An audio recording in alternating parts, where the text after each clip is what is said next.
Go. When? All right. Well, I'm assuming we're live now. All right, we are live, ladies and gentlemen. This is Cosmographia, the Randall Carlson podcast, and we have a great show for you tonight, I hope. We are joined by George Howard. He never disappoints, so looking forward to a great conversation between George and Randall, and maybe Brad will say a couple of things. And Kyle and I are just going to watch the chats and sit back. So, Randall, George, thanks for joining us. Oh, thank you, Russ. I appreciate it. It's wonderful to be on with the crew, and it's good to see the Big Bear, and good to see Brad, and good to welcome y'all home from Egypt. Oh, yeah. Thank you. Thank you, buddy. Yeah. That was an excellent trip. Yeah.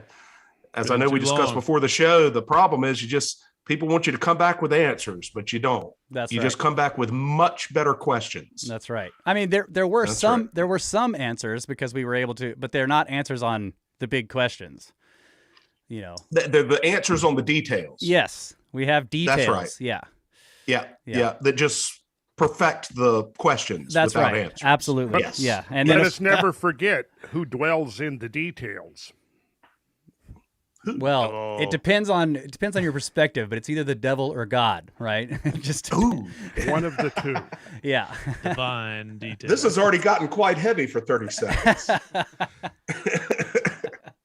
Well, that's George, that's a great point. You can expect for us to go totally eschatological here tonight. We're going to. Hey, I'm in for the ride, buddy. There's nobody I'd rather be at the front of the train than you if we go on an eschatological journey. Okay. The front of the train. All right. So, Egypt, is that going to be our first topic of general discussion, or is it just going to be free ranging? I'm new to this live stream stuff. Yeah, it could be free range. I mean, we can freeform. We can definitely talk a little bit about Egypt, but I know you and George have a bunch of stuff to go through on recent developments in the Younger Dryas stuff. So, what do you want to start with? Real quick though, give your mic gain a couple of dog biscuits there, Randall, just to tweak. Oh, yeah, 5 o'clock. Turn it up a bit. Yeah. 5 o'clock. And this is getting radical here.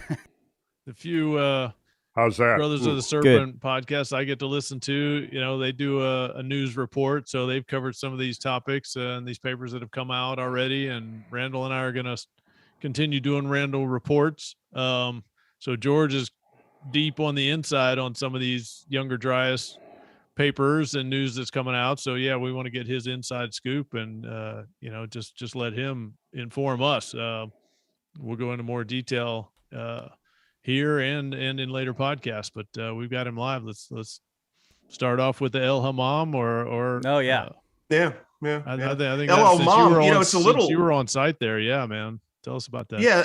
And it's a little tangential in a good way to Egypt, right? Because when we were over there digging in the most boring land, well, it's not boring in its own way. It's charmingly archaeological, but it's not exactly artistic and stunning. You know what I mean? So when we were digging Tel el-Hammam, there were plenty of people that were on the dig that were Egypt experts as well. And they're all telling their Egypt stories. And you're like, God, just, a few hundred miles away is this beautiful architecture and all this. And all we're doing is sitting here in a pile of dirt trying to find pottery fragments. You know what I mean? Looking for potsherds. That's right. But you're playing around the same times. And it's amazing. Growing up, you tend to separate countries and cultures. And then as you get older, and particularly thinking like some of us do, you say, well, how much contact was there? I never realized how much contact there was between Egypt and the Levant, in what today we call Israel and whatnot, around the Dead Sea. Those people moved back and forth regularly. For some reason, it took Moses 40 years to get over there, but there was a hell of a lot of communication, right, between those two areas. And I love Tel el-Hammam, and I'd love to talk about it. And it was a big, in fact, and I say this with some humility, and was pleasantly surprised, but last time I checked, it was the #1 scientific paper on Earth. As far as reads since it was published. Wow. And that's across the Nature publishing platform. So it's approaching 500,000 reads. Wow. And that's not people reading articles about it.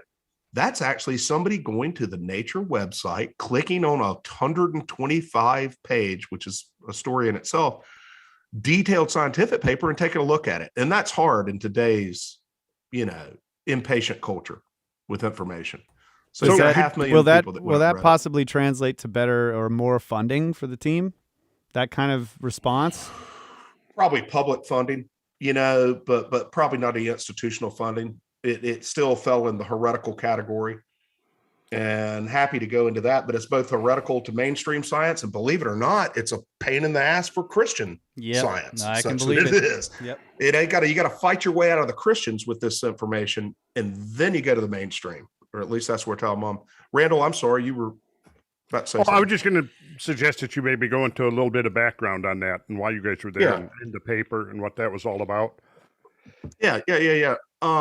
Dates back to 2013, and as some of your listeners know, there's a group we call the Comet Research Group, and that is a very informal, loosely organized, but frequently publishing group of 60 or 70 across the years, but usually somewhere between 15 to 30 on each paper, who have published since 2007, beginning with the central thesis of the Comet Research Group is that there was a tremendous earth-shattering, climate-crashing cataclysm, as you all have well described in many, many hours of podcast 13,000 years ago, or as you all know, 12,882 years ago, sometime around June 30th.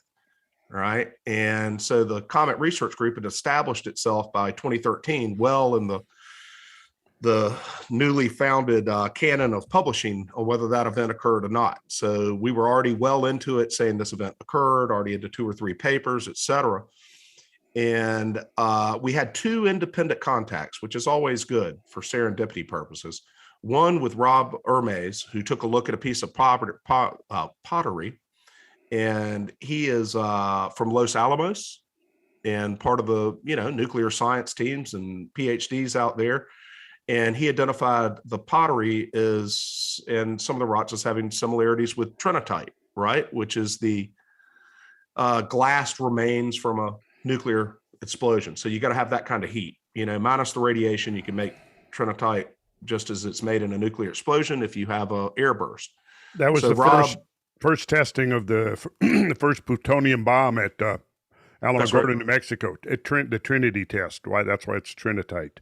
That's exactly right. And that glass has a unique nature, and Hermes recognized it right away and did some testing and said that appears to have encountered the same conditions as a nuclear explosion. They were in touch, but then I heard independently from a gentleman named Philip Clapham, who's a British neo-catastrophist Velikovskian of some maturity. Okay, nice. So he's nice. He's kind of guy in London that's got always picture him with some leather patches on his elbows and a pipe, and still kind of bitter about the treatment Velikovsky got, and saw it live years ago.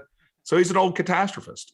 And of course, there's a lot more information for those guys than they ever had fighting it out in the 50s and 60s and 70s. Now we got all this data. It's better to be a catastrophist these days, but a lot of them are still out there. And Philip was doing a thing for the SIS journal. I forget what the acronym means, but it's the old kind of Velikovskian and catastrophist journal that's printed out of the UK.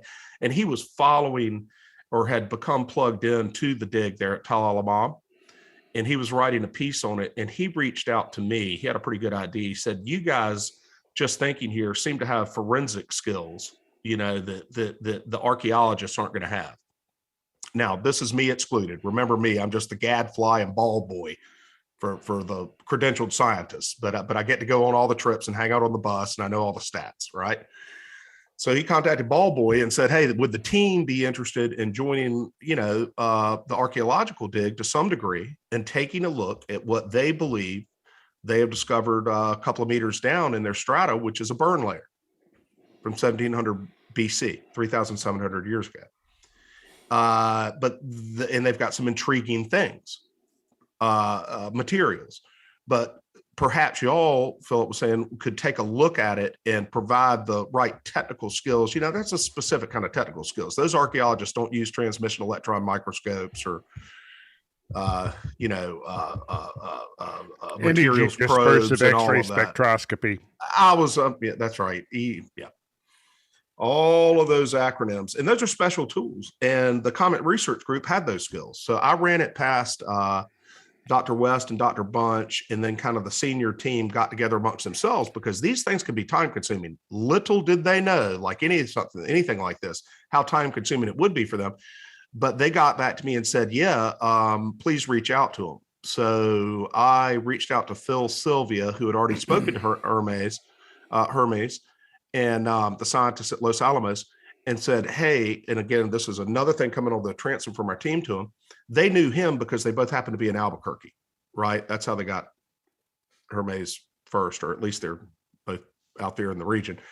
And so I contacted them, and on the Comet Research team's behalf, said they are interested in this and they're willing to put some time in it. And they had considered it fairly carefully and looked over all their work to date and said, this is something that we could do as a sidecar to the Younger Dryas event forensic research, but use those same tools. And let's go take a look at that soil.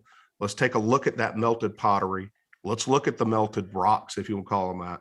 And let's see if they exhibit anything special from a geochemical or material standpoint. So that was in late 2013. And then I went over there as kind of the advanced landing force, right before the big guys, because I was able to boot it up pretty quick. Said, I'll go over there in February. This was October when I first got in touch with them. And I said, that sounds pretty darn cool. And my mother used to go on archaeological digs, so I kind of grew up a little bit. She wasn't an archaeologist. She was kind of like me, she's just curious. And so I said, wow, that would be really neat as an adult to go over there and do that. And who knows, maybe there's something to it. And I went over there alone, and it was kind of nice, to be frank.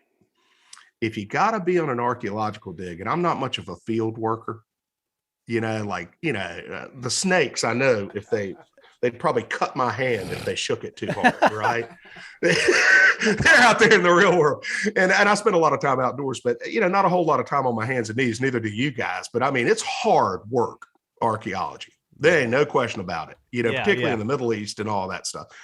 And I kind of got a special portfolio where about half the time I dug, there wasn't any way I was going to miss the actual practice of archaeology as a junior person being told exactly what to do. But I didn't want the whole experience. And fortunately, I had the opportunity about the other half of the time to literally wander around the Jordan Valley in the immediate vicinity of Tel el-Hammam, and Tel el-Hammam, the cultural mound itself, and see if I found any surface collections that were of interest, or any strata down in the Wadi that seemed strange. I'm jealous. And you don't need to be jealous anymore. You've been to Egypt now, but it is a different flavor of the Middle East. It was great. Awesome. And it was literally wandering around, getting chased by dogs, running into Bedouins that didn't speak a bit of English, drinking tea out there in the valley. Oh man, be careful of the tea. Yeah.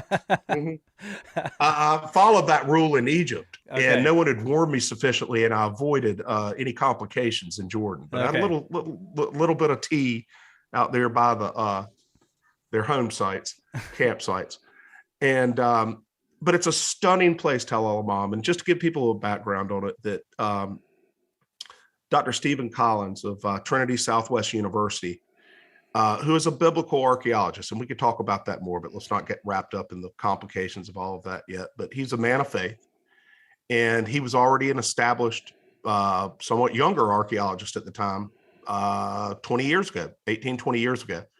And he was working in Israel at the time. I think he had some Jordanian experience, but he read Genesis, and he said, there's certain clues in here.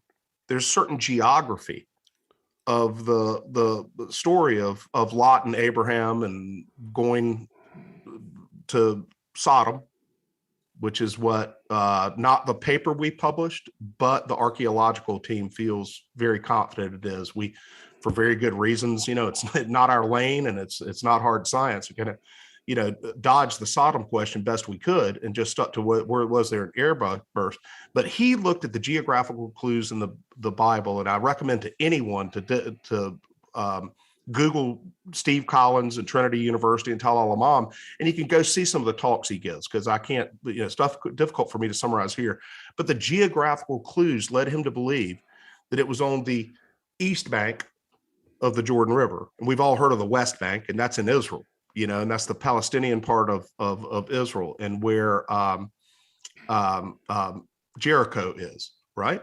So Jericho is kind of the big city other than Jerusalem on the West Bank that's Palestinian run. And then it's Mira City on the other side of the Jordan Valley. So you've got Jericho, the Jordan River, 6 miles. Then another 6 miles is Tel el-Hammam.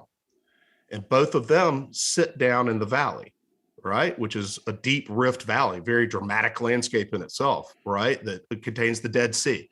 So you're 6 miles from Jericho, Jordan River, Tel el-Hammam, and then about 8 miles to the Dead Sea to your south. So, Randall, you know a hell of a lot more about sacred geometry to me, but I have always felt there was a very sacred geometrical connection to where those cities were located.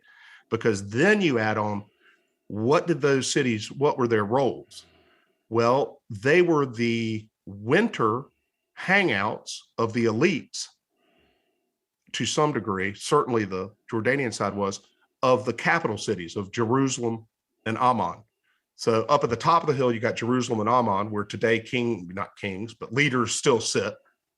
And then they would come down and populate the valley. And the King Hussein still maintains a palace within, damn near earshot of Tel el-Hammam. It's the hill against the thing. So the king has been coming down and living there for thousands of years. Huh. Okay. And there's a 4-way kind of connection between the two cities at the top. That said, Tel el-Hammam was 10 times larger than Jericho and 20 times larger than Jerusalem. Wow. When Tel el-Hammam was at its height. So it was the largest city of Levant. And I do not think anyone disputes that.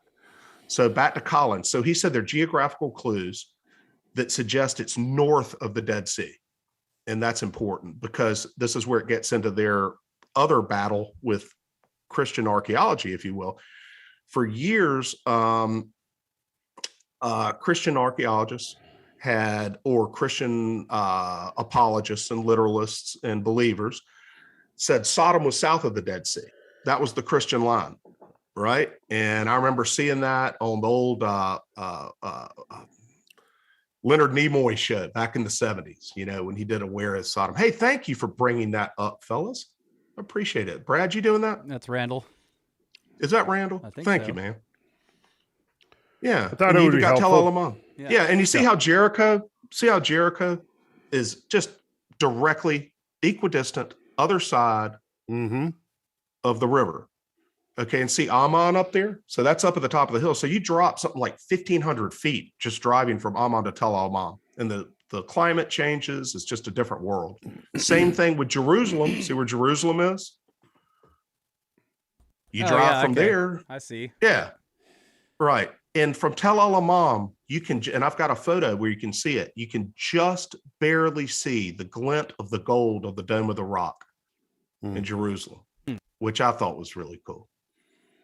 Okay. And go ahead and zoom into Tel el-Hammam and maybe put on satellite.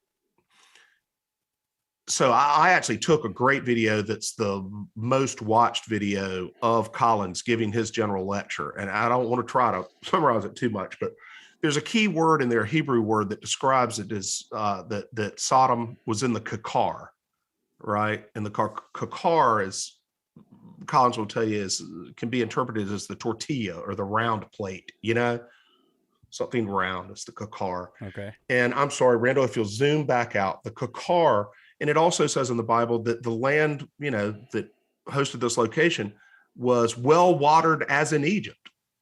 Let's just take that one. Well watered as in Egypt. Zoom way out, Randall, if you will. If you're south of the Dead Sea, no one would describe that moonscape as well watered as in Egypt. It doesn't have anything to do with Egypt. No similarities between the Nile Delta. It's one of the most desolate wastelands on Earth. But then let's think about the Jordan River coming down into the Dead Sea. Sorry to bounce you around, but if you zoom back out, not at all. I'm having see fun. how the Jordan River had a delta too, and it is a river going into a body of water. And of course, it's been just completely abused. The rivers, the ecosystem is ruined, but there used to be a nice delta there. And that is all very, very green, lush. All those farm fields are some of the most productive in the Middle East. And originally that was all green.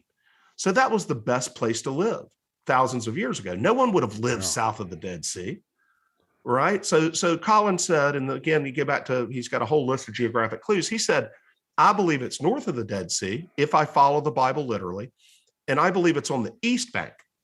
And basically, he hadn't even been there in pursuit of it, but that's kind of his thesis. So he goes to the east bank, and he says, where are the cultural hills around here? Where are the oldest settlements? Where are the tells? They call them tells in Israel. And then when you move over to Jordan or the Middle East, they call them talls. So when you see Tal el-Hammam, you might think it's a misspelling because we always see the word tell for these cultural mounds, but they're interchangeable. Mm-hmm. And Tal el-Hammam, he found, I think, it depends on how you slice it up, but at least like 20 of them, right? Cultural mounds of varying size that are spread throughout the area that you have right there, just right there. That's perfect. There are 20 different places where people have stayed there so long that they actually built the earth up many feet. These aren't natural things. This is, and those are known all over the Middle East. And he kind of matrixed it all out, had to have one that was large enough and situated this or that. And the largest one there, which would match the description of the 5 cities of the plain. You had Sodom, Gomorrah, and I wouldn't attempt, I think I know a couple of, but the other 3 names, you have the cities of the plain. And but Sodom would have been the largest. He found what he believed to be the 5 big ones, and then took the largest and said that may be, that may be where, that may have been the location of Sodom, this hill here. But no one had done any collecting on it. What an amazing thing. This huge, zoom on in, Randall. You can see this big thing. It looks like I don't know what you'd call that, but that whole hill, right, had never been collected on. It's set once or, one, it was kind of like a Göbekli Tepe story, where somebody had been out there once before, found a bunch of cultural stuff, and said, well, it's all Byzantine, move on. And the problem was they couldn't adequately collect at it because the thing had a gun emplacement and was mined through most of the 20th century. So it was mined. There was no collecting there.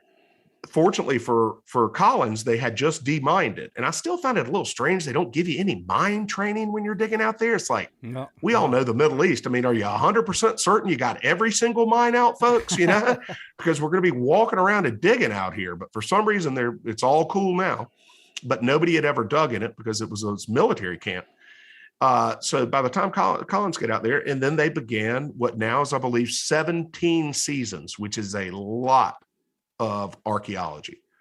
Most archaeological expeditions do not extend to 17 seasons. That is a tremendous amount of work.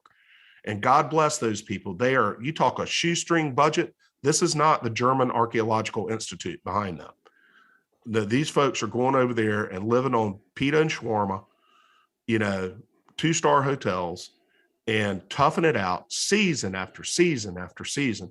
And very early on, they found that there was a burn layer about 2 meters down, and that there was absolute chaos in that layer, that it was just tumult of all types. And over the years, they kind of began to understand the tumult and how you could kind of see, well, this wall did this and this blew here, and here was where the heat came from. But that burn layer was still, you could still smell it.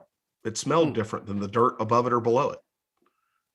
And it included, and also on the surface at other locations, certain pieces of pottery, for instance, that had been exposed to heat on one side so hot that they had actually, melted it, and also rocks that were melted that required extraordinarily high temperatures. That the YD team was great at. They had the skills to be able to determine that, and some of them up to 3,000 degrees C, and you're just not going to get that in a regular fire. And then they did the geochemistry, and it was enriched with things including our favorite marker, platinum, right? Orders of magnitude more platinum in that layer than would be expected in crustal abundance. And long story short, so we came back. The second season was much more serious. I went over there as kind of tip of the spear. And then the next season in 2015 or 15, I went over there with Dr. Malcolm LeCompte and two other gentlemen from Clay and Tim Whitmer from North Carolina. And both of them, one a medical doctor and the other a PhD archaeologist. And Clay had actually discovered Site X, which is the location of the lost colony. So that was pretty neat to go over there with him. And we went over there as a team the second time, did some collecting, and then Malcolm came back one more time. And then they started writing the paper, or we did.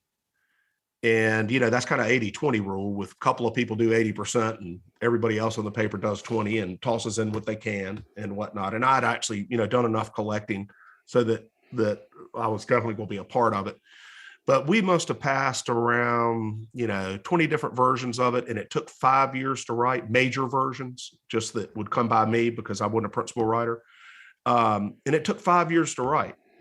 And I think one of the things, which is totally understandable, that was missed in the press coverage, which was pretty damn extraordinary for the paper. It was in hundreds of publications around the world. But one of the things they missed, and I understand this paper was 125 pages long.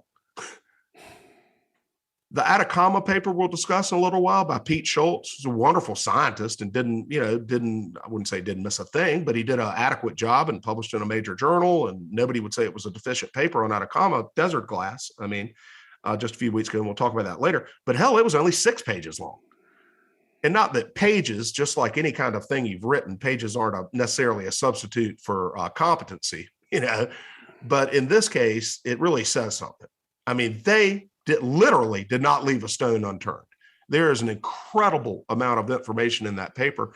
And then people come out and trash it on Twitter, and treat it like it was, some, dashed off screed by maniacs who were over there looting, and misrepresenting archaeology. And there was actually accusations of that. And I kind of jumped there right into the ugly part, because if you get a lot of attention in anything, you're going to have naysayers. But some of those people, the naysayers came up. Some of those people on Twitter that were trashing it do think that the Comet Research Group are maniacs. Like they have always treated them that way because they don't like the hypothesis, right? That's right. And it was, there were many players in it, and it's internet stuff. So there's never any defined coalition. Right. But it was generally led by Mark Boslow. And yes, that's right. Boslow has been a dead set antagonist to the Younger Dryas theory, and now it's leaked into obviously the other stuff. Anything we publish, he's going to come after. And I tell you, here's an indication of how just cynical that fellow is. That the day the paper was published, he began tweeting either later that day, or early the next. But you could see from his tweets, he had not even read the paper. You couldn't have read 125 pages by the time he started tweeting, right? And the first thing he did, because he happens to be in Albuquerque, coincidentally, where Trinity Southwest is, the first thing that jerk did was get in his car and drive down to the modest little Christian strip shopping center space that they maintain. Right? And take pictures of it and lurk around and show how modest they were. And start punching down. He was punching down. Wow. He's sitting over there, at not Los Alamos. What's the other one? What's the big research thing? I don't know. Where Boslow. Yeah, no. Sandia. Is where Boslow worked for years. And, just in the trough his whole life, never had a real job. And, now he's picking up, retirement checks and going ape on Twitter about good science. Yeah. And some of the worst scientific,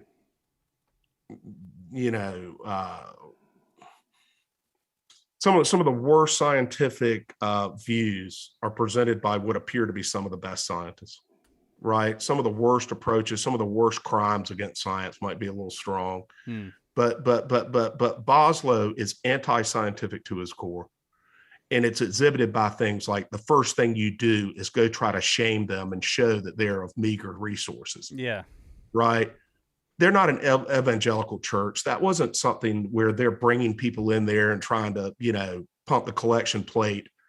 I mean, these are honest engines. They may be dead wrong, like all of us might be.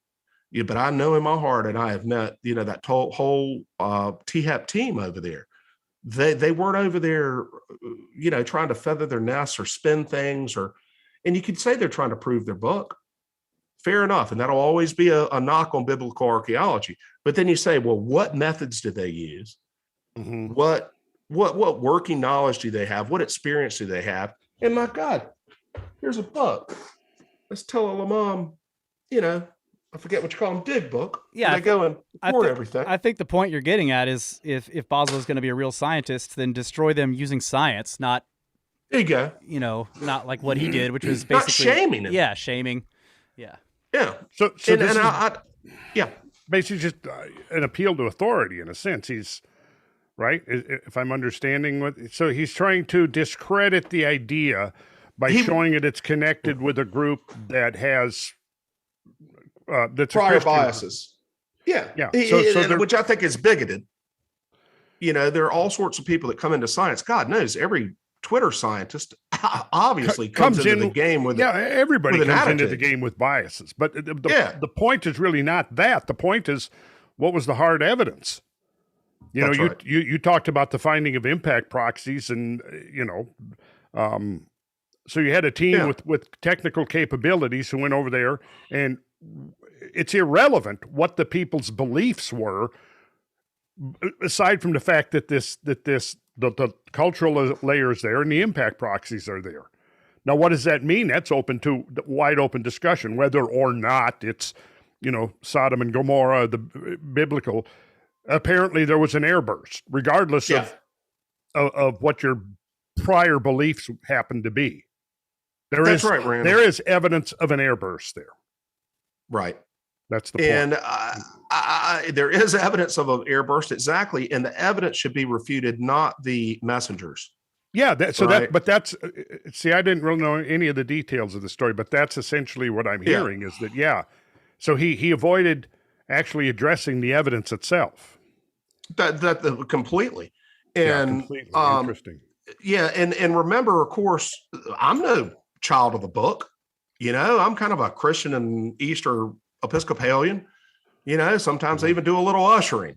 But I am I am not a biblical literalist. As far as I know, no one else in the Comet Research Group is, right? But we went over there with an open mind, the same way Boswell should have treated it. And I half expected, though, this is going to be complete bullshit. These people are coming in trying to prove the book, and God bless them, but they might be, so biased that I'm going to see things that are going to, make me question their credibility. But remember, this is two teams. So one being Christian and faithful, and that was led by Phil Sylvia, a wonderful guy who's one of the leaders on the dig, and he's on the paper. So Collins is not on the paper, actually, but Boswell came right after Collins. So the Sylvia obviously is a faithful man. Does that affect his bias towards the actual hard scientists? Hell no, it didn't. They invited in non-faithful scientists to look over their shoulder and provide additional tools to see what could be found. And I don't think anybody, if it had come back, that there wasn't 1,000 times as much platinum in that layer as there is in the crust of the earth, if it had come back the same, I don't think anybody had been crestfallen and felt like we'd let God down or anything. On our team, it was, we'll take the cards as they come. And I think I don't really know how to describe the attitude that came at us from the Boswell types. And of course, it's a bare minimum of people. I'm sure we had more people cheering us on than were attacking us. The number of reads of the article will show you that. Yeah. There you go. But I call it's anti-Christian bigotry. He's a bigot. Yeah. That's what you call somebody like that in the old days, at least. Right. And it's bigoted and it's prejudice that our data can't be real because we are other. Yeah. Right. That's right. So what is the data? Ultimately, what were the conclusions ultimately did they come to from the paper? Sorry, Oh is my that God! same- Well, when same you avenue when you were going find to, melted, Russ? when you find melted glass on bone, right? Yeah, You so find get- Yeah, phytoliths let's talk where- about these details. Yeah, that's what we're asking for, Give like- us the Oh nitty-gritty God, of guys, science. don't torture me. Remember, I'm the ball boy. You know, I can't describe the playbook, but so well. Well, Randall, what you know? No, it's the general suite. You know, Give a description for the audience. Yeah, but they can go and take a look at that paper and go take a look at those bones that have melted green glass on them, and then other bits of glass where you have imprinted in them plants, right? Because if you heat something up, believe it or not, the vaporization of these materials, and not just vaporization, but the melting of them, and then the requenching of them. If that requenching includes a piece of vegetative material, even though that thing must have gotten hot and disappeared quick, it still leaves an impression, right, within the molten material. So you got phytoliths, you've got molten glass on people, you've got elevated abundance of rare earth materials that you find in cosmic materials. You've got the physical destruction of the city. You've got the change in the nature of the strata. There's a lot going on in the el-Hammam paper. That's why it took 125 pages.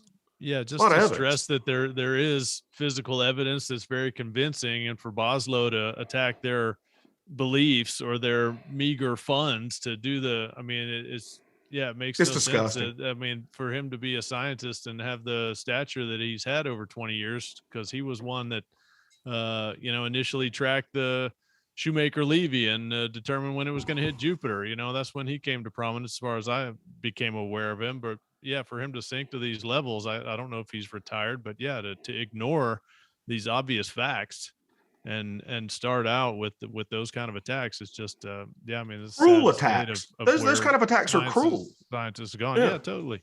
Well, Yeah, I think he's trying to say it doesn't matter if they found all kinds of impact proxies. They're Christians, so those impact proxies don't count, right? and that's called bigotry. Is that his basic argument? Yeah. Yeah, you damn right it is.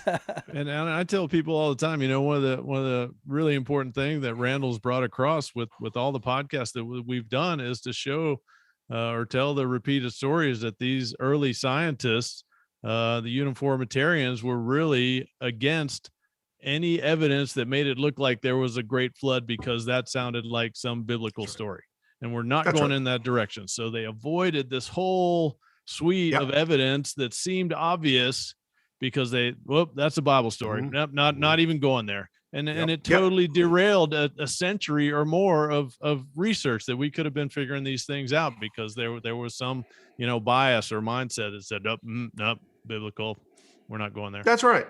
And remember, and I don't know, I've got some feeling for it, but I know that they're comfortable with the justification that I guess there are some Christian literalists that would say it was truly a unique event from the hand of God that has no material explanations to it, and he just threw that godly thunderbolt down. And that's probably what they thought Sodom was for years. Yeah. These folks, faithful though they are, were looking to see if there was a material explanation for what happened. If there is a purely material explanation, they're fine with that, because they believe that certain material occurrences in the human experience have a divine nature in some sort, right? But they weren't looking for the thunderbolt from God. They were just trying to see how hot was the thunderbolt. Was it really hot enough to be one of these airbursts? They didn't know anything about these things when they came along. Yeah. Collins had a pretty good podcast, or they're doing a YouTube, and I recommend people that, called Troweling Down, Troweling. Quiche or trowels. Ah, Yeah, okay, Troweling Down. Yeah. And him and You just and have Dr. a Gary. You just have a trowel sitting there on your desk. Oh yeah. Just like you just got to Sure make I do. sure you Sure have Sure I one do, nearby. Russ. I mean, who doesn't? Okay. Who doesn't? Yeah. I mean, now I might be the only person with that in a 3 million-year-old piece of turtle shit. Oh yeah, you got a copper lighter. We got a drill head here for Yeah, drill. Yeah, Nice you might drill need one head. of those for sure. Yeah. Yeah. Randall's a Mason. Show him what a trowel is. Got a mini tusk? Hey, look at Yeah, that. that's the mini tusk. Yeah. But yeah, so it's a complex thing, and it involves all sorts of. That's what's so fascinating about it. Obviously frustrating. Yeah, nice, bro. It's fascinating and then frustrating, but it involves science and sociology and religion and geography. It's one of these just multifaceted stories that even if you weren't prepared to accept it, I recommend anyone with scientific interest to go and dig in a little bit on it. Even if you don't love it all, there's just a lot there. It's a rich story, and there's probably more to come. Can I share the photograph of the comparison between the Pallas material you found and the trinitite? Sure, please do. Yeah, let's see it. Okay, let's take a look at it here. And we should also talk about the other melt glass that was down in South America too. Oh yeah, that's right. Yeah, and why Mark Boslow supported that. The 6-page paper over the 125-page paper. Interesting there. Okay, so here you go. Yeah. I particularly like this specimen here. But all of them, look at that. Look at the spherals. What are we in 51? I believe that was might have been some of the collection I did. The thing in the upper right. Uh-huh. Mm-hmm. Yep. So let's see. A and B are no. I found something larger. Excuse me. I take that back. That's 20 millimeters. I found some bigger stuff than that. That's elsewhere in the paper. Okay. But yeah, so just A and B narrate that for us. Yeah. Scattered electron microscopic images compare a melted decorated zircon embedded in mud brick melt glass. So here's your zircon. And look, here's from the Pallas deposits, and here's from Trinity. B, let's see what's B. Same thing. C and D are photomicrographs, compare a melted potsherd from the Pallas with similar looking material from Trinity. Yeah, look at this. Wow. I mean, they're almost interchangeable. Yeah. They really are. And it takes a lot of work to do that. That's pottery that melted. Is that what? Yes. Yeah. Wow. What does it take to melt clay? That's like identical.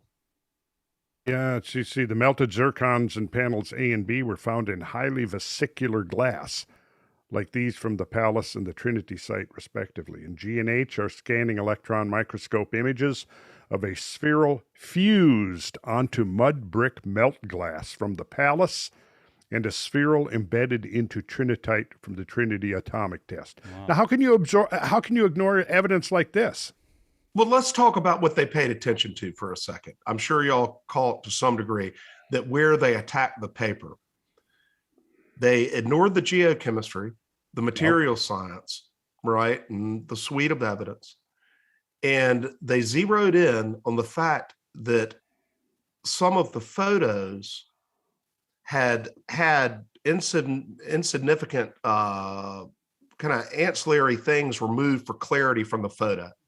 Right, like they would, and I don't think it was entirely deliberate. I think that one of the authors, I know he did, downloaded, just had an assistant that does some of his graphic work, right? Because there's some beautiful graphics in the thing. So he has a graphical, lieutenant working on his stuff that's probably ignorant to some of the standards of archaeology, and that person took out some of the directional arrows that you'll see, and like a tool and stuff, and it was literally all insignificant. Nothing was moved around or anything like that. And they went after that like just a pack of dogs. Yep, I read that. And that was a mistake. And of course, we were hustling up real quick, like, what the fuck? Oh God, damn! That young lady took out these arrows, and what a mistake. And we went hands up immediately and said, yeah, there were some things cleaned out of the photos, right, that were insignificant, but certainly is not ideal. And we contacted Nature, Science Reports right away. And from what I understand, I don't want to speak for them, and maybe it's not a permanent decision, but it didn't disturb them particularly. The paper is not being retracted, although I'm sure there's a petition to have the paper retracted. But no one yet has said a word about the evidence other than coming after the presentation of it. And so, red herrings. That's right. We're beginning to see the typical pattern of critical fallacies here, logical fallacies. That's right. But like I said, there were people on, I just hate to say the word again, but on Twitter that were PhDs and stuff accusing us, saying that we were over there trying to raise the profile of the site so that we could hawk potsherds back in the U.S. so we could bring material home. So yeah, I'll tell you, if anybody wants to send me $5,000 for this piece of tell el-Hammam, you got it. And it has been a successful fraud. And it'll help pay for that trip I went on 6 years ago in order to boost my potsherd inventory and improve its reputation. Well, I mean, it's just ridiculous. Nobody's doing that.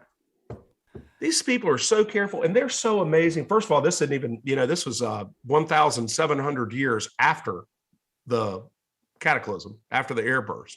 This around the time of Jesus. And this stuff, dime a dozen. I mean, it's laying everywhere. You probably saw a little bit of that in Egypt, but it's amazing. There are whole piles of it. And you can take as much of this stuff home as you want. Even the people at Customs, it's okay because there's so much of it. But what I was going to say about these guys, they are so skilled. The archaeologists at Trinity Southwest, the Cobbs and Gary Byers and Dr. Collins, they can pick up a piece of pottery out there and 98% of the pieces immediately put it within about 100 to 200 year range over anywhere back 6,000 years. Just by style, they're stylistically just matching? By style. Yeah, and they don't do a lot of C14 testing over there. Yeah.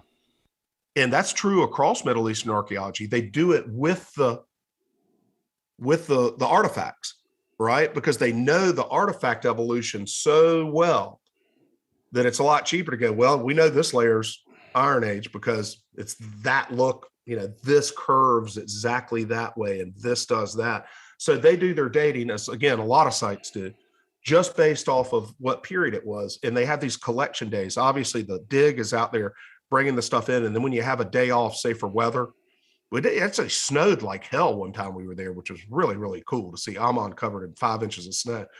And so you'll take a day off, and what they do then, they don't go back and sleep.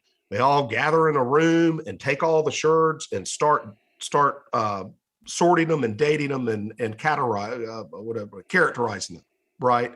And attributing them to ages. And it's just incredible to think of the field knowledge and experience it takes when you see them pick up one piece and they describe it with some very technical term attributed to an age, attributed to a style, maybe the motif, all of that stuff. And they know it. You've got to know a lot to do that, and that doesn't come from being faithful. You don't get that out of the Bible. You have to be a real archaeologist. Yeah.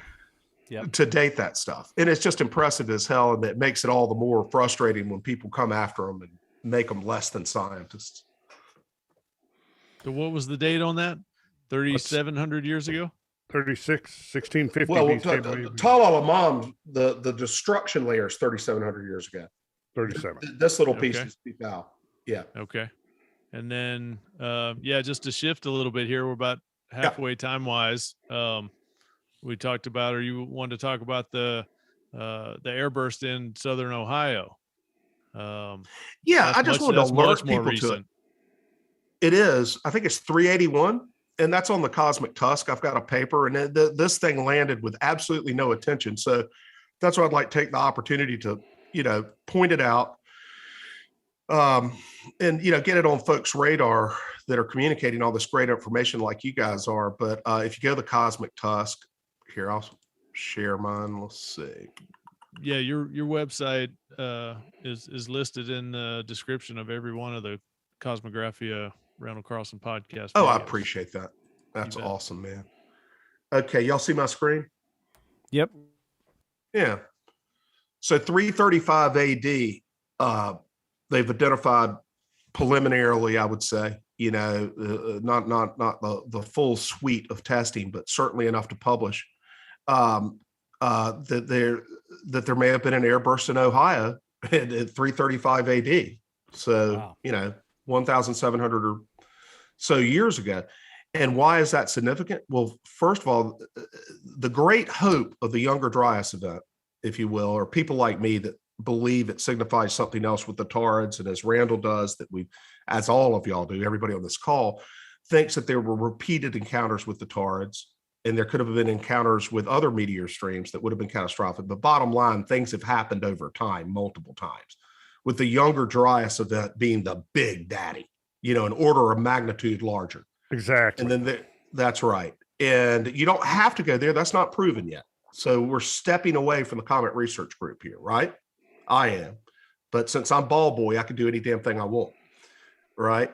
And so Comet Research Group focused on the Younger Dryas event. Then they went to Tel el-Hammam, and that was, what would that be, 9,000 years later. But that's kind of it for Airburst that the CRG at this point claims, because it takes so much work to nail one down.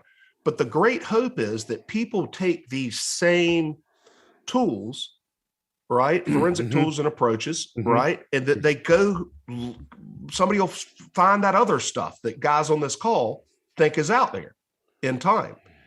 And Ken Tankersley did it. Now, that said, Tankersley is a member of the Comet Research Group in good standing and a wonderful man. I've never met him in person, but I follow, everything he does. He's a great science communicator in Ohio.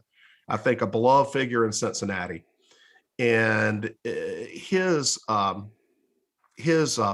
site is Sheridan Cave in Ohio, which is a bone bed, kind of like Hall's Cave.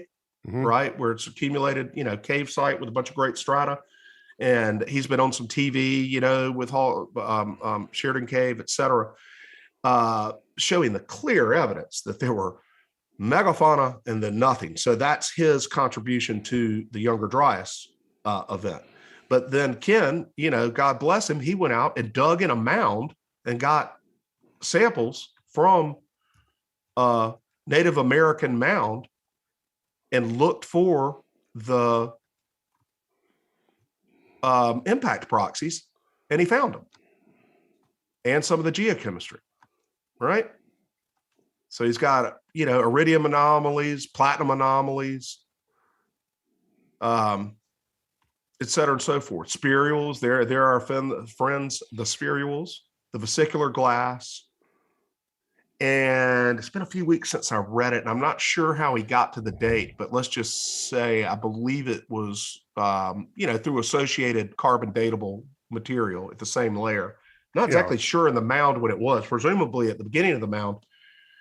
But that kind of brings in a cultural thing. That's again saying that, wow, if you found that stuff and there's a mound there, there were people that witnessed it, that saw it. And how did that impact their culture? And how did they communicate in their myth and oral tradition subsequently to us? So it's fascinating. And you just hope that other people go out and do this. And it also puts, how close was that to, sorry, Russ, to Serpent Mound? How far? I hadn't looked. I'm not sure how far away it is. I actually have looked up the sites. That's a great question. 11 Hopewell sites. Yeah. Yeah, it'd be really interesting if there was some kind of common dating there. I haven't looked at the dating of the Serpent Mound in a while, but seems like it's pretty close. It's pretty uncertain. Yeah, but I think the work that they've done is somewhere around there. Yeah, and then look at the nearby earthwork that seems to show either a weird kind of hair comb. Yeah, that maybe they were really into hair comb, some kind of comb. It's like a broom star. Or they were giving you the broom star. You can see the witch on it right there. Look behind Randall. Yep. Look behind Randall right now. That's right. Yeah, that's what something's up, man. We did this about 20 years ago to kind of try to depict what I was envisioning may have been the event. Yeah, probably multiple airbursts combined with ground impacts. That's right. And I think we'll start finding evidence. So let's kind of think about it. You got the Younger Dryas event, and everybody that follows this stuff and our weird little world, they get that. Then you got Tel el-Hammam, right? And let's just say this is a little tiny blip, but you could probably do a full 125 page paper on these same sites. But let's say this is legit. It is legit, but it's just, it's a early indication. And then you have Atacama. So that's 4 airbursts right now. Yeah. Right. And nobody's even looking. Right. And it would be so cost effective for information obtained versus dollars spent. If you found key sites around the world, how about Göbekli Tepe, right? And just go see, do you find these types of materials and where are they in the record there? And Göbekli Tepe is special because there's no strata in the actual mound, but at the bottom of it, is there anything, beneath the material? Is there anything after you go subsurface, or just mixed into the material they buried it with, apparently? Are there any materials in there? And I've actually got hints they may be working on that. But the kind of thing that you want to do is to have other scientists, hopefully of goodwill, they may be skeptics, but fair players in it, to go out and go through these processes and see what they find. All right. And I think you'll start uncovering them throughout history. No one's looking because the evidence is subtle, but now the techniques are there and the tools are there. So you might mention that up to this point, most of the investigations have been for literal craters, actual ground impacts rather than airbursts. That's right. Exactly, Randall. And without necessarily realizing that airbursts would be many times more frequent than actual ground impacts. That's especially right. Given what we now know about the census of the array of potential Earth impacting objects out there. It's the stuff on the density end of the spectrum that's going to actually plow into the Earth and dig a hole. The lighter stuff, the lighter weight, which is actually the lower density stuff on that end of the spectrum, is much more common. So the type of material forming Tunguska, much more common, the type of iron asteroids striking the Earth that, say, for example, created Meteor Crater in Arizona. Exactly, Randall. I mean, literally, it could be 10 times 10 airbursts for every ground impact. Might not be right. That's right. And it all depends on what scale of airburst you're saying. When you see a shooting star, there was an airburst up there. It's a little one, and people just forget that there's a class between Meteor Crater and Chelyabinsk, which we've seen in our own lifetime. And that class is quite horrifying. And it's only one step up from Chelyabinsk. And Chelyabinsk, to me, seems to be like this is sort of like the line of demarcation, the point where it's just a great visual event in the sky and something that can actually cause surface destruction. That's right. When you talk about the change in density, when I'm trying to explain this to people, I kind of find it helpful because I guess it's been a long time since I've realized this, but I didn't understand it at first, or we didn't think about it this way. The change in density from outer space to atmosphere is an impact in itself. Yes. Right? Absolutely. It's orders of magnitude, a lot more dense atmosphere than space. So you kind of have two impacts. It's a little bit like somebody jumping off a bridge to commit suicide, if you will. They don't leave a crater on the bottom of the river. Right. Right. They hit the water. Yeah. But it's highly destructive. Yeah. That's right. Because you're changing density. Now you've got another level of density at the bottom of the river. And there are probably some instances, if you take if you shoot in the shallow end of the pool, you might make a crater. Right. But if you go in the deep end of the pool, you're going to raise some hell in the water on the way down, but you might not hit the drain at the bottom at 13 feet. And people just got to think we kind of have two different things that are impacted. And they would be far, far more frequent in the atmosphere. They would be on the scale of nuclear explosions or greater. Everything a nuke gives you, but without the radiation. And they would have left no evidence within a couple of hundred years that would be undetectable without a transmission electron microscope or a EDS probe, whatever that thing is, or a Raman probe, all these super tools that we have. Electron dispersive microscopy. Yeah, EDM. EDS. EDS. Yep. Those are things that I do learn up. I do know those terms, but then I'll wipe them from my hard drive. If I don't, if I don't refresh myself every year or so. But actually, I've done some of that. Gone down to NC State with Malcolm LeCompte and watched him look for hours and hours. It's very, very tedious work. And that's why it isn't common. But my gosh, there's a lot of tedious science being done out there with a lot lower payoff. I mean, go do it and put us to bed. even if you prove us wrong, but you better do a lot of work because we've done a lot on our side. All right. But yeah, so you get that change in density, you're going to have horrific impacts. And of course, that was supported. There's so many, it's so great how the science come forth because it's always surprising. You never know when you're going to get that new little nugget of info, that new paper, the new change, because there are people globally working on this. And a great example of support for this kind of thinking, you know, was the Orofino paper that y'all went over the other week on Cosmographia and in your report, supporting Bill Napier's lifetime of work, Klube and Napier et al., on the torrent stream, and that somebody went back and double checked his math.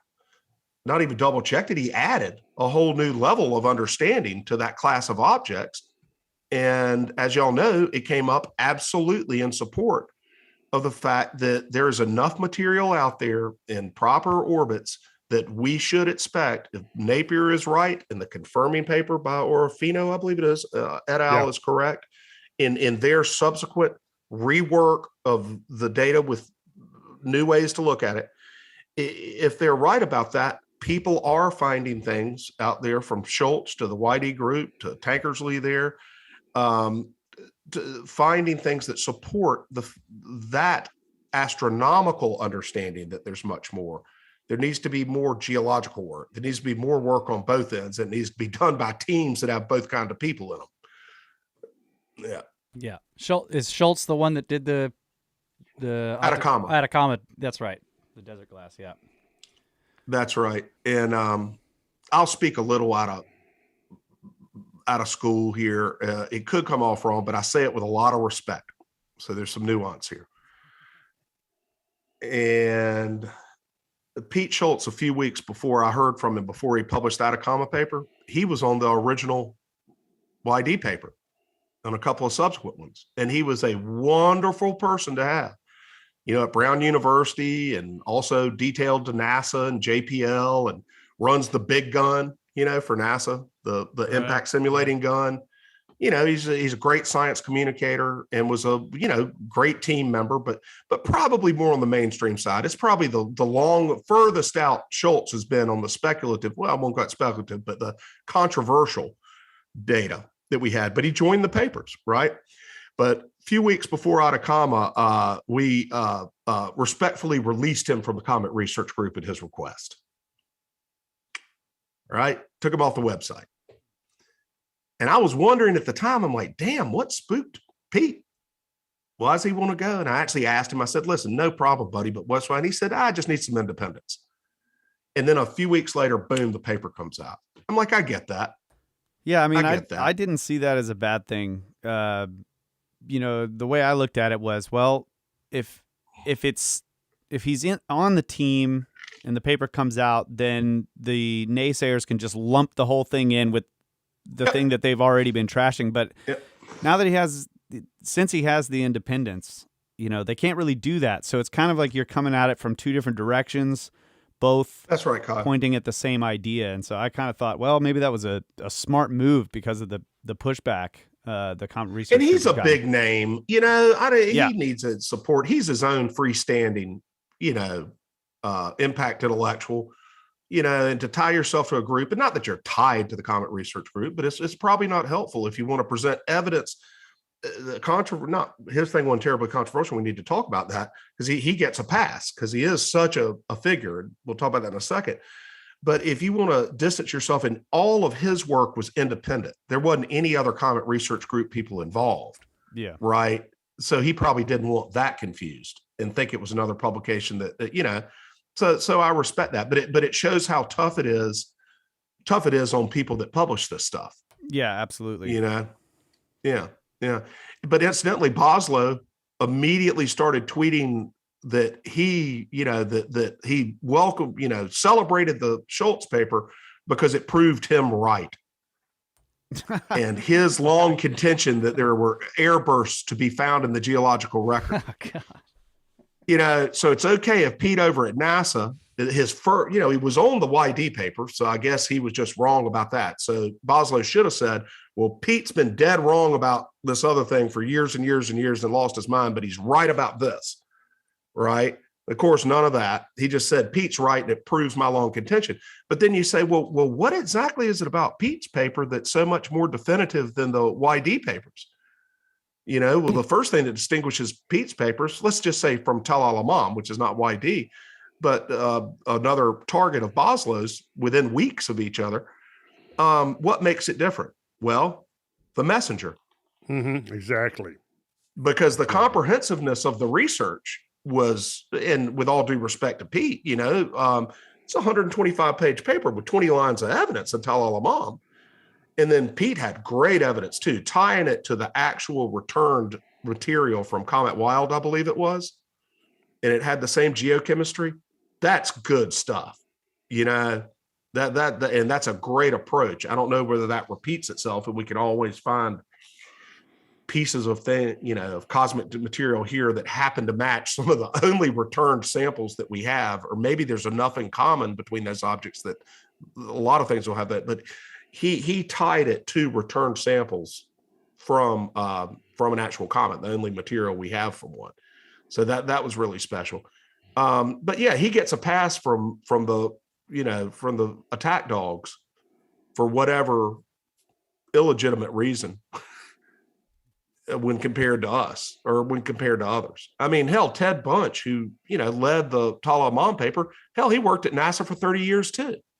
He was head of exobiology, probably the first one. And he published with Shoemaker going back to the early 1960s. Bunch is still publishing. The man's in his 80s and has 2 daughters in college, the same age as my daughter, freshman in college. I mean, what a stud. I mean, he's in his 80s. He's healthy as a horse, smart as a damn whip, and has 2 teenage damn daughters, man. Wow. And Bunch was publishing in 1962 in Science. You think he wants to take that career and just push it out on the edge of some bullshit fraud? No. It's just, you're a legit scientist until you join our team. That's the test. And if you leave the team and publish without them, you can get legit again, apparently. Schultz proved. It's a moving goalposts, changing standards. Well, I think it's safe to say that the whole issue has been contaminated by politics. And I think we could have a whole discussion just around that.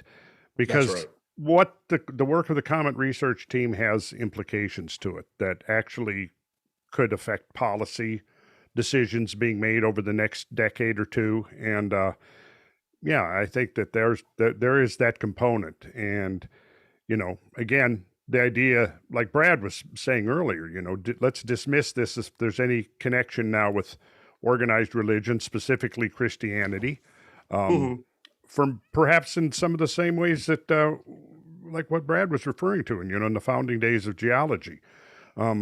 Because now, let's face it, many Christians of that particular orientation would be found on the right side of the political spectrum. And some of the things they advocate would be very contrary to some of the perspectives being invoked to support policies that are being implemented right now. It is. We don't need to go into the specifics of it, but I think you're well aware of that. Well, it's very, very hard to blame a fragment of a comet on a Democrat or a Republican, right? This is true. And if you can't pin a bad guy on it these days, it ain't going anywhere in Washington, man. It ain't no fun for them, right? It's not red meat. It's the most agnostic science you could possibly imagine. It is shared 100% globally. No country is at more fault than another country. No political party is at more fault than any other political party. Now, one political party could get out ahead and pick it up as an issue, right? But that hadn't happened. I think Republicans and Democrats are equally as ignorant of our issue, all right? But I've always thought that, to be frank, the right should pick it up. All right. But I think they were responsible for a lot of this being suppressed anyway in the 70s, that this was not a popular topic at DOD or NASA in the 70s, and kind of for good reason. We had bigger fish to fry. We had and still do have 10,000 nuclear weapons pointed at us, and, a Cold War going on. They kind of had to pick their issues. And and I think they definitely muted the concerns about impacts, and that infected a whole generation of scientists. I think that's exactly it. Right. And then our problem is now not the right trying to keep the eye on the Russian ball, but the left trying to keep the eye on the anthropogenic global warming ball, just to name exactly. the, That's I was going to say the climate change implication, the the anthropogenic sixth great mass extinction, all of these things have political implications. And they're not necessarily going to be supported by the idea of something from space because of all the reasons you just said. Yeah. And I think it is clear that you could certainly associate biblical archaeology with the right. I think there's no question that you could associate that with the right and the fundamentalist interpretation of the Bible, the literalist interpretation, which again, whether it is or isn't, it really has no bearing on the evidence. The evidence is what we refer to, and the evidence is what validates or not the hypothesis. That's right. But there is that connection there. And so I think, especially now with the momentum and the funding that the whole climate change, climate crisis thing has brought on, that would be for those that are promoting that point of view to start talking about things from space as a distraction. We want to keep people focused on the fear porn that can be attributed to the actions of human beings.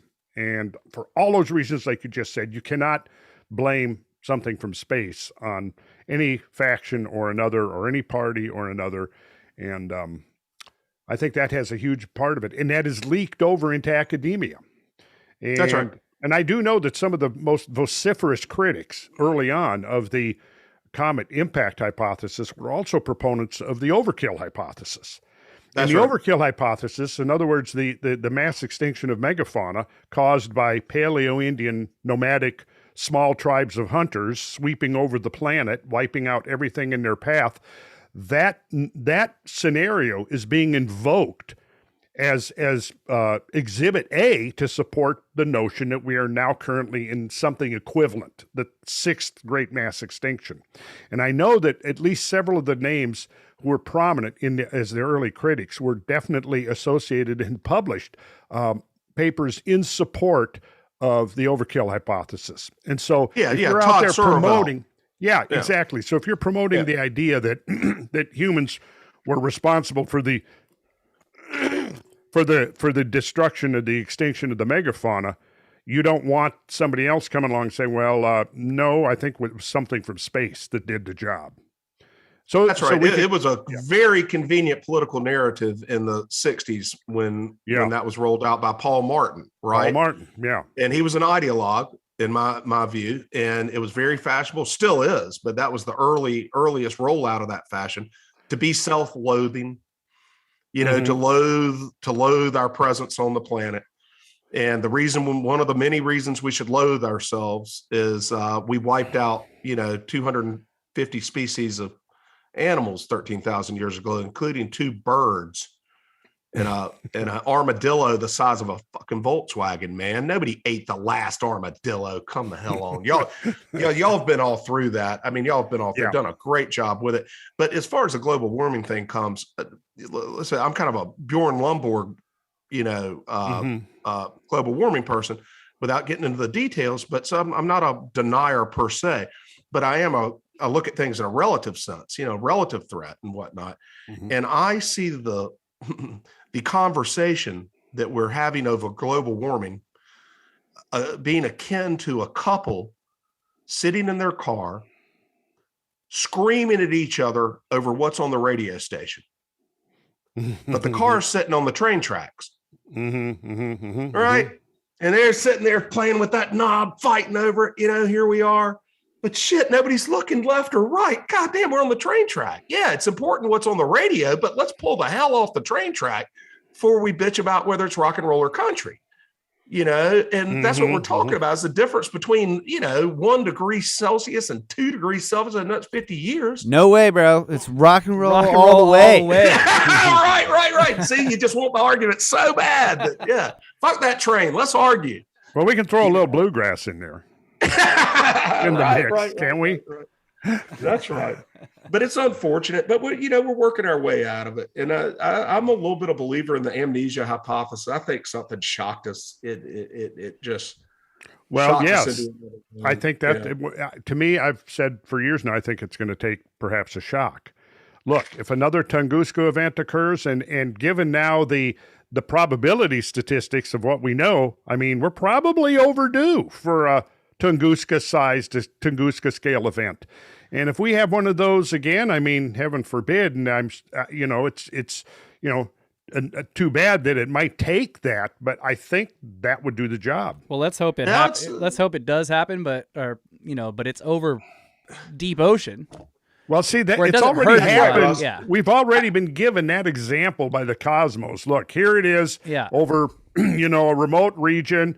It's still not so remote that we're not up in the tundra. We're in the taiga, so all of the tree blow down. You can be able to study that. You can find microspherules embedded into trees. You can just, you can look at the whole pattern of this.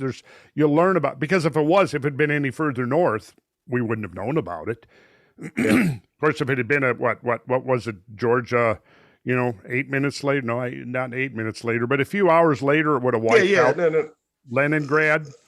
Yeah, probably like 2 hours or something like that. Yeah, changed the course of 20th century history. I was just saying, let's hope it happens over water if it happens again. Because no, Russ, I actually tweeted that exact same thing because it had always been bouncing around in my head. And I said, let me just verbalize this. I tweeted a few weeks ago. I said something along the lines of, does anyone else kind of secretly, or is it okay to root on another Tunguska that's just out in the middle of nowhere and very well recorded? Right. Maybe kill a sea turtle or two. Right. But that actually would be ideal. Yeah, it would be for ideal. People like us. I mean, ideal. You don't want to root one in and then it goes the wrong place and we're at fault, but that's not going to happen. Yeah, right. Right. No one wants it to. No one wants it to happen over a huge city. That's I don't even want it to happen over. You don't want it to happen over anywhere where people are going to get killed, but you do want people to pay attention. And if it happened where it was well recorded, but out in the middle of the Pacific somewhere where it doesn't hurt any person. It would change it would freak people out. It would shock the whole world. And exactly. It would change the discussion. Yeah. And what really changes if you had 2 or 3 over a long weekend. But you got a stream of them. Yeah. And I look forward. I think people need to start, and I want to see more of the mainstream guys and the NASA guys address it, but that comets are the problem, and that our little meteor showers is the problem. It's just a difference in scale of what happens. And everybody's so hooked on asteroids. We're sending the DART mission to an asteroid. Well, you can't send one necessarily to comet fragments, so that'd be tough. And I don't know whether Schwarzman, Walkman, Randall, can be approached. That's probably impossible. So it may be an asteroid, but that's not the prime threat, obviously, according to our kind of catastrophism, which was so well supported by the Torrid paper recently. Yes. Yeah, that it's comet fragments and it's a shotgun blast and it's a hell of a lot more common. None of their math, Boslow's touched it once and he didn't get it right, but none of them will touch the idea. For years they were criticizing about the likelihood of one pinpoint hitting the Earth. That's right. That's unlikely. Yeah. And all comet math, impact math, is done on the idea that one solid body slams into the Earth. Well, no. If they fragment, like the current big boy that we just detected, that they know is fragmenting out there further than it should be able to fragment. What do they call that big old long name? Bellini Bernardelli. Yeah, Bernardelli, Bellini or something. Yeah. We'll call it BB, baby. BB, it's yes. A BB. That's it. Yeah. It's a BB for sure. And that thing's fragmenting out there, and they can't even explain how in the hell it apparently it's too far to be fragmenting. Bernardelli Bernstein or something like that. Bernardelli Bernstein. Yeah. God, thank goodness it's going to miss us by a long shot. But it shows in there that obviously comets have fragmented, or you wouldn't have meteor showers. And within our lifetime, we've seen multiple fragmentation events, including one now that's 100 miles wide. We only claimed the YD thing was 60 miles wide. And within our lifetime, we're seeing an incoming comet that was not really supposed to happen, that that's turning into fragments out there. And all you need to have the YD happen when you have those fragments go out into a cloud. Again, back to the pinpoint versus the cloud. The odds of hitting a piece of the cloud are a hell of a lot greater than hitting the original parent body if it were still intact. And they don't do that math. But the other thing that too is not, yeah. Well, I was just going to say that like large comets hitting the sun. I mean, we've talked about this on Cosmographia too, that they can cause coronal mass ejections that can then affect the Earth. So there's a lot of different ways, these comets can affect us. Yeah. Yeah. And then I was reading about the DART mission too, and it's like in the article, I can't remember if they were quoting the scientist or whatever, but they're like, well, these impacts can only cause regional destruction. And I'm just like, oh shit. What? Yeah. Like they're downplaying the threat in and of itself. So well, impact scientists are the only class of threat scientists that throughout their career have two conflicting objectives. One is this is dangerous and more money. We need more money. Right. They're always going to say that. Nothing's going to happen. It'll be fine. But then at the same time, they have that contrary thing, but it's not really that dangerous. It's just theoretically dangerous. Which is such a bad posture when we have abundant evidence that, you can get more money. Go ahead and pivot a little bit and look at the work of Klube and Napier and all of them and go ahead and adequately refute it instead of ignore it, which is where it's been. And Orofino did that. But I think our best bet is the retiring cadre of folks from NASA that started in the 70s, and they're all aging out. And my great hope is that they're going to be, young scientists that can come in and take another look at things. And probably some listening to this live stream right now, that'll screw up the courage to go out and take, whether it be astronomical thing, the astronomical approach and provide more support that this is astronomically possible, or the geological approach and take a good look at the record, because that's relatively inexpensive. It's a hell of a lot less expensive to go dig in the dirt and sift out the spherules and count them versus all that. It's tedious as shit, but it ain't quite as hard, as sending out probes. That's right. Right. Yep. So, and I know, Randall, you feel the same way, that the key to this whole thing is getting people to look at the past, because impact threats are always repent. It's coming at us now. It's always forward looking. When trying to estimate it and see them forward, that's a noble cause, and to catalog NEOs and whatnot and see what's out there. That's all noble cause. But I think the best bang for the buck is either ruling out or confirming our beliefs that this has happened multiple times in the geological record, and that science is there. Those tools are there, and it's not that damn expensive, but they're just a handful of people in the world that are even engaging in the science. The other people are on Twitter complaining about airbrushed, exactly. directional arrows. Yeah. What makes me wonder, though, if we do have one of these Tunguska or maybe larger comes into Siberia again or over the ocean, does that wake people up and make something happen and be proactive on the next one, or is there going to be the general idea that, well, phew, that wasn't so bad, now there's not going to be another one for 1,000 years, we'll let the later generations deal with it? Oh God. Yeah. If they listen to Boswell, who says, well, these are really super rare, so okay, these almost never happen, so well, we just had one, so okay, we're fine now, we don't have to do anything about it. Well, I think the answer to that is that, the rigorous work into the past, showing over and over again that these events haven't been rare, basically making that argument in a very, very convincing way. What's going to happen, I think, is that eventually, the critics are going to get exposed for what they are. They're agenda-driven scientists. There's politics intertwined with their, their interpretations of the evidence and so on. So I think it's just a matter of, who's going to do the best work, who's going to get their message out there. And I think right now what's happening is we are getting this message out there, and it's, just when I look back over 10 years ago, 10 years ago, who even had the slightest idea what you were talking about when you mentioned the Younger Dryas? Yep. You know, and now it's really almost, becoming commonplace. All the time I'm seeing people comment, even though a lot of the comments, they don't know what they're talking about. At least they're awareness. Yeah, it's they an recognize the term. That's good. Well, Yeah. I'll tell you, outstandingly fun and gratifying. If we get some funding and we get to go out into the places, Randall, that we've looked at, we've proposed that, hey, this looks like an impact site. What does it look like when it hits 1.5 miles of ice first? How much impact evidence is there actually in the landscape itself? But we've identified quite a few places, up to 10 or 12 even, to be able to go out and find the evidence that proves these things, in that 12,000, 13,000 year ago time frame. That's going to be outstandingly fun. My very anecdotal and unofficial barometer of awareness is just my now, well, it goes back 25 years, but since the paper came out in 2007, Googling Younger Dryas, and when Twitter came along, sticking it in the Twitter search bar, because one good thing about Younger Dryas is it doesn't pop up in any other context. That word Dryas is a great term because it's only got, you're going to be reading about the flower and there's not much there.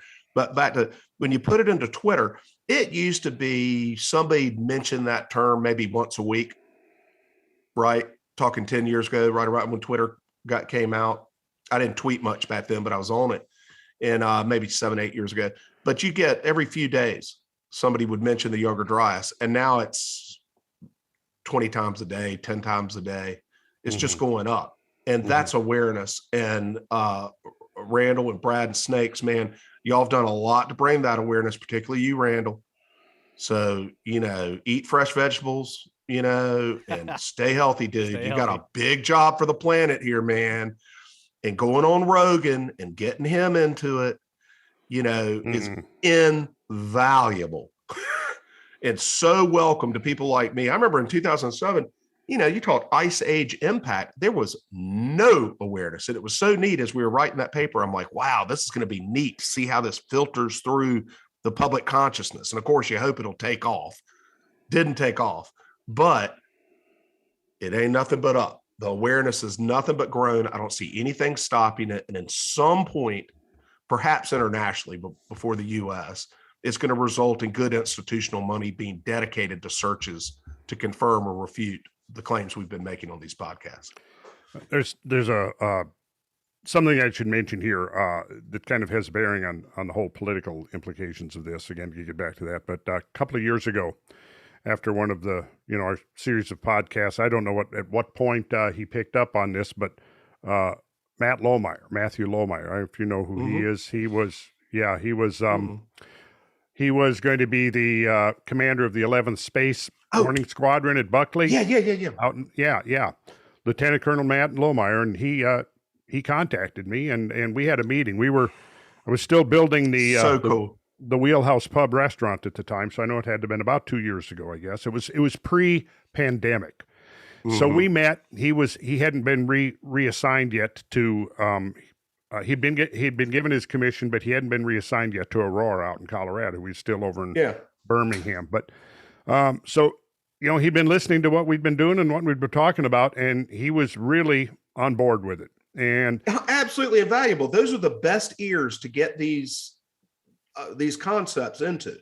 Yeah. So he asked me right out. He said, "Would you be interested if I can organize all the base commanders when I get situated out in Aurora? If I can organize all the base commanders, would you be willing to come out and talk planetary defense? Because there's a group of us within the Space Force that are really keen on the importance and value of not just, generally it was an early warning system. We've primarily focused towards, nuclear. But he was very interested in what could be done to advance the idea of planetary defense against things from outside. Well, and if he's listening, we only need about $1 million to prove this thing forevermore. Well, here's the problem. Here's the problem. Yeah. He got reassigned. He actually began organizing a conference, and then the pandemic hit. So then that got put on hold, right? Because they were, having to practice all of the lockdowns and social distancing and, in the military. So he put it on hold. And then, meanwhile, he's getting very, he's reacting to some of the stuff that's starting to happen in the military, primarily the growing role of cultural Marxism and the wokeness within the military. And he wrote a book about that. And he wrote a book about how the mission of American military is being compromised by the, all of the social justice, equity things that are creeping, constantly into the military. And he believed that it was going to affect our national military readiness. And he wrote a book about that, and he got canned. So he's now a civilian. Did he really? I did not know that. And when this happened, he was also in the process of organizing, because things were, at the time this happened, things were looking like, well, hey, we're going to be opened up, and we're going to be able to end all this nonsense with. And so he was going to organize, or was in the process of organizing, again, a conference to delve into this idea of planetary defense against, cosmic impact, and try to get this idea seeded into the minds of all the base commanders of Space Force. So now we see an example of where this kind of awareness, which I think is critical to our future, is being derailed by politics. See this, because this is not going to happen now unless So this is not going to happen unless he gets reinstated. And so I was really disappointed, because I was really looking forward to getting out there and putting together a real kick-ass presentation to show, look, the evidence is overwhelming from below, on the ground below our feet and the sky over our head. And when you put these two things together, this is not science fiction anymore. This is very real. Yeah. But I knew the first part of that. I knew that you'd had that context. I'd forgotten the name, but I remember being tremendously excited by that. And I knew something had disrupted the progress of it, but I did not know it ended in his termination. That is just, for maybe other reasons, but that's just a crying shame. And I would just suggest that whoever his successor is, to keep in mind that extinction level impacts are very equitable. Very equitable. Yeah. There is no privilege respected to anyone when that happens. It is across the board, or less than extinction level. Any kind of impact is agnostic to any cultural flaws we may have. Yes, we could say that hypervelocity impacts are the great equalizer. They are. There will be little discussion about politics the next day. That's right. We will all be one and gone. Yeah, that is a good point. Was the quote we got into? It will truly wake everyone up. That's right. Will Durant, right? Civilization exists by geologic consent. Yeah. Subject to change at any moment. At any moment. Yep. And things that we aren't involved in without bias. That's right. Yeah, everybody gets it. Yeah. Well, it's been an hour and a half. What do you guys say? Go another 2 hours, or should we wrap it up? Bring me on again if you cut it off now. I want to see you in a few months. Oh yeah, we can definitely have you back. We're trying to get into the habit of doing more live streams. So we're looking possibly, right now the plan is every other week we're going to do a live stream. So these are always good for these kinds of discussions, just, going back and forth. Well, I tell you, I'd love to make some nominations, to you offline and whatnot. Okay. And sure. people I know that I think I could cajole into coming on that are of some note. Yeah, and, absolutely. Right. Yeah, I'd love to. I'm talking to him early next week, and I know y'all have mentioned it, or I wouldn't be so bold to propose it on air. But and I know it's a little bit of a pivot, but it'd be a wonderful thing if you had Chandra Wickramasinghe on again. Oh yeah, right, and talk to Chandra, and he knows a lot about a lot of things that we're talking about, and a whole lot about astrobiology. Well, we had Dr. Wickramasinghe on our show. We've never had him on Cosmographia. Oh, I know. So that would be great to get. That's him on. right. Yeah. Y'all had him on there, and it was a good one, but there are a couple of things that you didn't quite get to. Yeah. Yep. I mean, take the COVID part out of it. Yeah. I'm now, and I don't mean to bog us down in virus from space, but it's a damned interesting subject.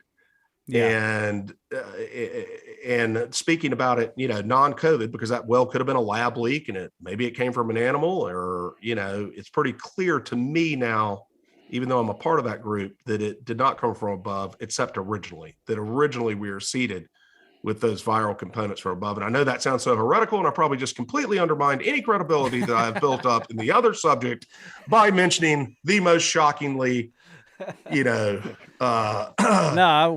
controversial. It's so shocking, it's not even controversial. Yeah. But I could bore your ass off with good evidence that a lot of things come from above, but he would do a hell of a lot better job than I would. And I'd love y'all to consider Chandra sometime in the next few months. Oh, that'd be excellent. Yeah. Yeah. Thank you, Randall. Yeah. I mean, I go back to, with his collaborations with Fred Hoyle. I mean, reading. Oh God, he could tell you about Hoyle. See, that's great oral history too. And I just want to note that about Chandra. He's getting old. He's in good health. Yeah. Right.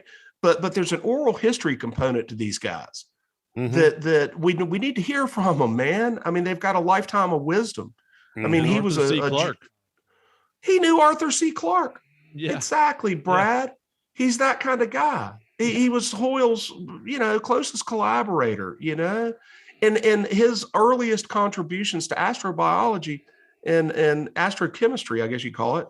What is the nature of, intergalactic clouds and the clouds of dust that and Fred proposed in the late 60s and said that's not dust.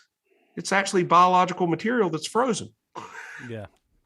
All right. Yep. And they and they took him as far, they stopped, they accepted it was organic. See, he turned it from inert dust to organic chemicals, were somehow involved, and then it stopped. That was it. That was as far as science would go. And him and Fred took another level. But you talk about digressing. I have just digressed us. But I'll leave you with that with that respectful request. Yeah, well, we can definitely get Dr. Wickramasinghe on. We've been talking about it anyway. We need to get him on the main show for sure. And then other people from the Comet Research Group. I got a handful of people. A lot of the big guys, they just don't do the podcast thing, Right. Yeah. But they're the second string. Joanne Ballard would be great. Yep. There's some names out there that'd be fun, but there's a wealth of people, thank goodness, around the world that can contribute to y'all's shows, and they're going to be damn interesting. So it's tough to pick between them, I'm sure. And I appreciate the opportunity today to do a little work with you. Yeah. Thanks for having you, George. Yeah, man. Well, before we conclude, just briefly, you probably don't remember well. We had this. When was the roundtable we had out there in the Bay? 2017. Yeah, 2017. So going what, on 4 years now? That's right. Right at it. Yeah, just over. Yeah. So I made a presentation there. Do you recall that? Oh, I certainly did. Yeah.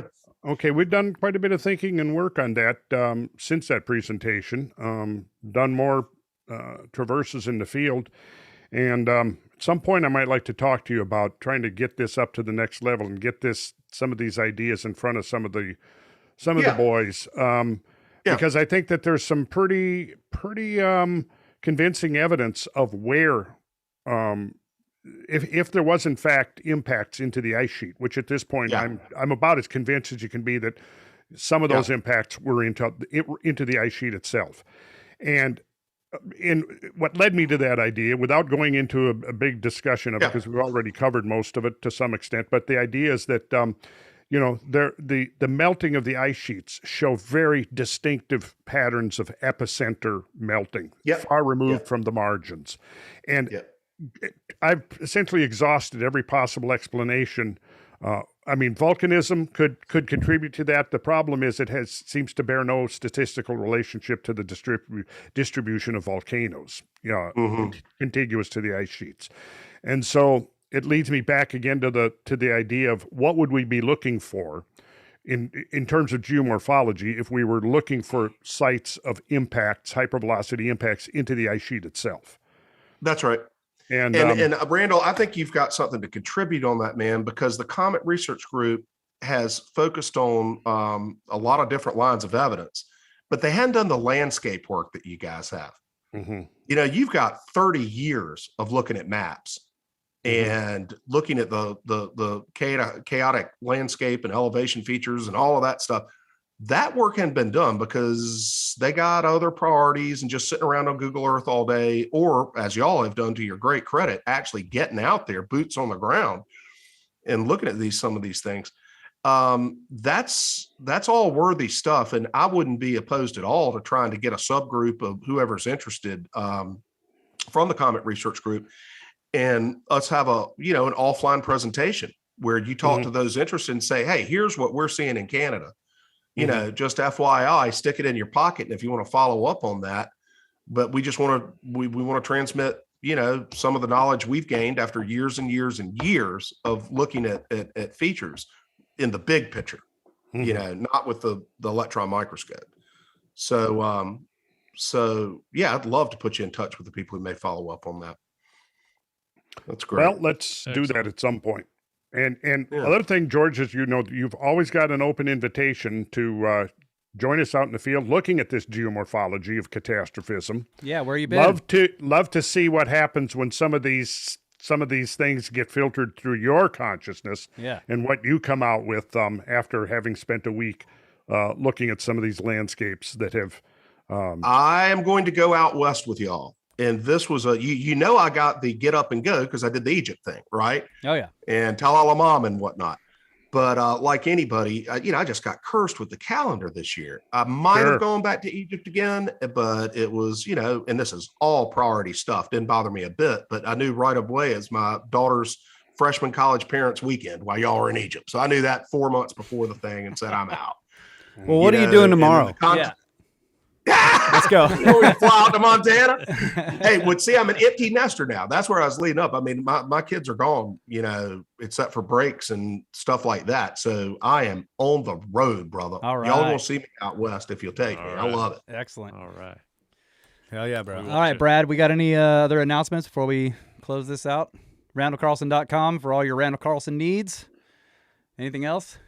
That's a good summation right there. But yeah we're doing some recon with Randall's brother Rowan and checking out sites for the Middle Columbia tour that's going to be in March. So keep an eye out for a new page on the randallcarlson.com to promote that. And come and join us. I know a bunch of the people that went on the Lower Cumberland with us in November. They're like, well, I want first dibs. I'm going on this next one. So it's a lot of fun. And, I think we'll max out at like 20 people. So it's going to be pretty limited. So if you got any inkling to take 4 or 5 days into the middle Tennessee, and check out some amazing waterfalls and all kinds of geologic features. Dude, I got to do work in Middle Tennessee. No, rock arches. All right. I could actually put that on the company, buddy. Yeah. My little company's working in Tennessee for sure. No, I'd love to do that.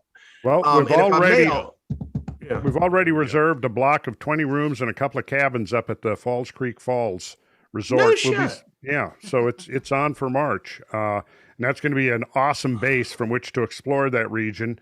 And part of our motive here and our purpose is, when people think about spectacular landscapes, they think of, Southwest and, Rocky Mountains, all that, but they don't realize that, there are some that are a little bit more subdued, but are still in their own way spectacular. And right. When you can look below the canopy of vegetation, what's hidden and lying underneath is pretty extraordinary. And so that's going to be kind of the purpose of this, is to peel back, that kind of overlying layer and show people what's underneath. Speaking of which, Michael Davies at Centos.org, who's compiled all the great Lidar, he sent me an email today, and he's now expanded it into the Mississippi Valley. Wow. So you can see detailed Lidar from Centos.org. I think he needs to make the links more prominent, but he's got Lidar for everything now. You can see all the mounts and everything. And in closing, if I could give a shameless tell people where they can find your website. Stuff. Yeah. Well, I was going to give kind of a specific one. I think y'all have mentioned the website several times, and I appreciate the Cosmic Tusk. But I wanted to point out, because I've been getting a lot of subscriptions lately, because I've been putting, at least when I post, which is generally once a week on Monday night or later at Tuesday, which I didn't do this week, but I've been pretty good this year. it generates an email out to a list. And I probably had 600 or 700 people on there myself just through the years that I wanted to get it that haven't dropped off yet. But now people on Twitter have been taking my lead and going to the Cosmic Tusk, and you hit the right upper menu, the hamburger thing, drop it down, drop your email address in there, and you will be on the inside of the latest research on a weekly basis. That's right. I get those. Okay, so subscribe to the Cosmic Absolutely. Tusk. I've gotten several hundred of them over the last year, and it's been fun to have new people that are coming there, not because I spammed them into the email list, but rather because they voluntarily want the email, which is gratifying. Excellent. Well, to toot my own horn there, Definitely, George, definitely. I've been mentioning Cosmic Tusk frequently on various podcasts that I've been doing. Oh, yeah. And with other folks, I just did a couple last week that probably has a combined maybe 400,000 or 500,000, and Cosmic Tusk came up. That's great. I heard y'all mention it on the report, on the 12-minute report that you did last week. I listened to that earlier today, and within the first minute, y'all were nice to give a nod to the Cosmic Tusk. So it ain't going anywhere. It's just an old-fashioned blog, nothing fancy about it, but it's what the internet is missing these days. Yeah. Pajama bloggers that are generalists. There's never enough of those. That's right. Yeah. You can't get enough pajama bloggers. Well, and I'm sure Laura is screaming at us at some level to make sure we mention all the products that that are up on the randallcarlson.com/shop. A whole selection of Christmas items with Randall on them, all kinds of t-shirts, office, different notepads and mouse pads and tote bags and hoodies, and there's just a crazy long list of cool stuff, and at least a dozen different designs up there now. So Christmas, are you telling me that there's a Randall Santa now? Is it Christmas stuff? Hey. Yes. Is that on your jammies, on your banky, Russ, yes, it's true. Yes, I can't go out the door now without feeling totally self-conscious. Oh, no. Like, and hey, 20% off through the end of the year. So Santa ain't got nothing on Randall Carlson. That's right. Okay, he's getting recognized as you, brother. Well, George, my question to you, George, is that Randall Carlson? My question to you, George, Randall Carlson came down our chimney. I saw him. Randall Carlson came down the chimney, and he had a bunch of moose leading him in a cart. What I want to know, George, is do you yet have your what is it? Your Randall Santa Claus pajamas yet? No, I'm going to get them. I want you in your Randall pajamas. Speaking of pajamas. I'm not going to do another podcast without a Randall mug. I'm going to go get some swag. Right away. There is a Randall mug. There are. Yeah. That's awesome, man. I will sure as hell have one. I think the proper term is science Santa. And George, right Santa. at the outset of all of this, I said, now one thing, I'm going to lay down the law right now. I don't want this to be about me. I want it to be about the work, the research, all of that. And now look what's happened. Yeah. Well, that's the way. Look what these people have done.